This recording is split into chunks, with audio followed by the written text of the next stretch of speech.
Kuwait কোম্পানিতে চাকরি করে 3 মাস জেল খাটার পরে বাংলাদেশে ফেরত পাঠানো হয়েছে এক কুয়েত প্রবাসী বাংলাদেশি ভাইকে। হ্যাঁ বন্ধুরা, ঠিকই শুনতেছেন। আপনারা যদি কুয়েতে বসবাস করেন অথবা কুয়েত আসতে আগ্রহী, তাহলে ভিডিওটি আপনার জন্য খুবই গুরুত্বপূর্ণ, বিশেষ করে যারা ড্রাইভার গাড়ি চালান তাদের জন্য। তো আমরা কথা না বাড়িয়ে ছোট্ট একটি ভিডিওর ক্লিপ দেখে আসি, চলুন। আমার অন্যায় হচ্ছে, আমি জেল ফেরত আসামি। এখানে 3 মাস জেল খেটে আসছি। আমার অন্যায় হচ্ছে, আমি একটা কোম্পানিতে চাকরি করি।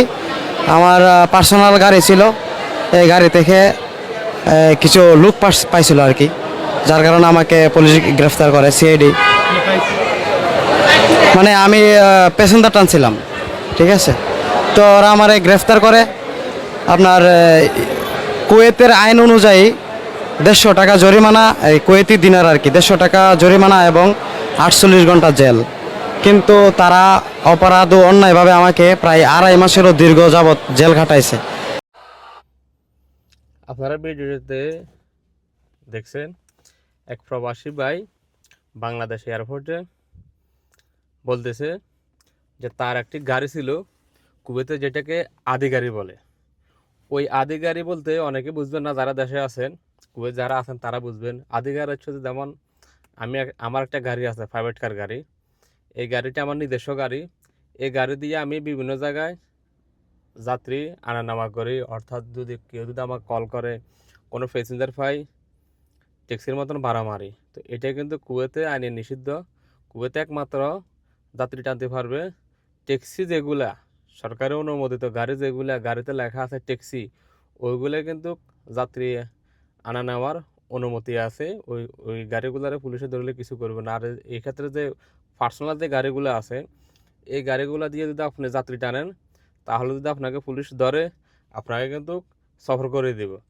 তো এইভাবে বলতেছে কুয়েতের আইন অনুযায়ী এইভাবে যদি যাত্রী পায় তাহলে 150 দিনের জরিমানা, কুয়েতি 150 দিনের জরিমানা হতে পারে। কিন্তু তা না করে তাকে বাংলাদেশে 3 মাস জেল খাটার পরে ফেরত পাঠানো হয়েছে। হ্যাঁ বন্ধুরা, এগুলোই হতেছে কুয়েতে এখন। আপনারা যারাই কুয়েতে আছেন, প্রাইভেট গাড়ি নিয়ে ভাড়া মারেন, এগুলো থেকে আপাতত দূরে থাকুন। এসবগুলা করবেন না। দেখতে পারছেন কুয়েতে এখন বর্তমানে পরিস্থিতি কেমন। আগের মতন ওই সুযোগ সুবিধা নাই যে আপনি একটা আদি গাড়ি নিয়েছেন, আদি গাড়ি নিয়ে বাইরে কাজ করবেন। ও ভাই কিন্তু কোম্পানিতে আছে, কোম্পানিতে চাকরি করতো।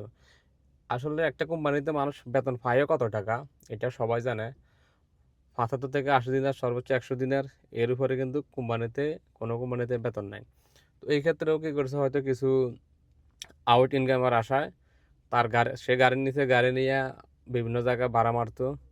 তো কথায় আছে না, 10 দিন চোর একদিন গৃহস্থের। তো 10 দিন মারছে, একদিন হঠাৎ পুলিশের হাতে ধরা পড়ছে। পুলিশ তাকে বাংলাদেশে পাঠিয়ে দিয়েছে। তো যারা কুয়েতে বর্তমানে এই যে আসার চিন্তা ভাবনা করছেন অথবা বর্তমানে আছেন, তারা গাড়ি ঘোড়া নিয়ে এভাবে ভাড়া মারা যদি চিন্তা ভাবনা করেন, এগুলো আপাতত মাথা থেকে জেরে দিন। যে কাজে আসবেন অথবা যে কাজ করেন, আপাতত ওই কাজ করার চেষ্টা করেন। কোম্পানির বাহিরে কাজ করার চেষ্টা করবেন না। বর্তমানে কুয়েতে অভিযান চলমান, খুবই ভয়ঙ্কর।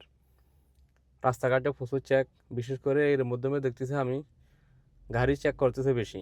প্রত্যেকটা মোড়ে মোড়ে 2টা 3টা পুলিশের গাড়ি দাঁড় করিয়ে প্রত্যেকটা গাড়ি কিন্তু চেক করতেছে। যাকে সন্দেহ হচ্ছে তাকে কিন্তু ধরতেছে। এমনকি প্রাইভেট গাড়িগুলোতে যদি একসাথে 2 জন থাকলেও সমস্যা না, 3জন 4জন যদি থাকে, আপনি জবাবদিহিতা করতে হবে। আপনাকে জিজ্ঞেস করবে আপনার কি হয়, ওকে জিজ্ঞেস করবে আপনার কি হয়। আপনারা যদি সঠিক উত্তর দিতে না পারেন, ওইক্ষেত্রে কিন্তু আপনাদেরকে নিয়ে যাবে। যাত্রীর কিছু হবে না, যে গাড়ি চালাবে ড্রাইভার, তাকে কিন্তু নিয়ে যাবে। তো সবাই সাবধান, এগুলো করবেন না। যে কাজে আছেন, যে কাজ করেন, বেতন কম হলেও ওইটা করার চেষ্টা করেন। আশা করি সবাই বুঝতে পারছেন। সবাই ভালো থাকবেন। আর আমার ভিডিওগুলো যদি ভালো লাগে, অবশ্যই আমার চ্যানেলটি সাবস্ক্রাইব করে পাশে থাকবেন। আর কোনো কিছু জানার যদি আগ্রহ হয় আপনাদের, আমার সাথে কথা বলতে চাইলে, আমাদের ভিডিও ডিসক্রিপশন বক্সে ছোট্ট একটি পেজের লিঙ্ক দেওয়া আছে, ওইখানে কমেন্ট করবেন, মেসেজ করবেন। আমি ইনশাল্লাহ যদি ফ্রি হই রিপ্লাই দেওয়ার চেষ্টা করব। সবাই ভালো থাকবেন। আসসালামু আলাইকুম।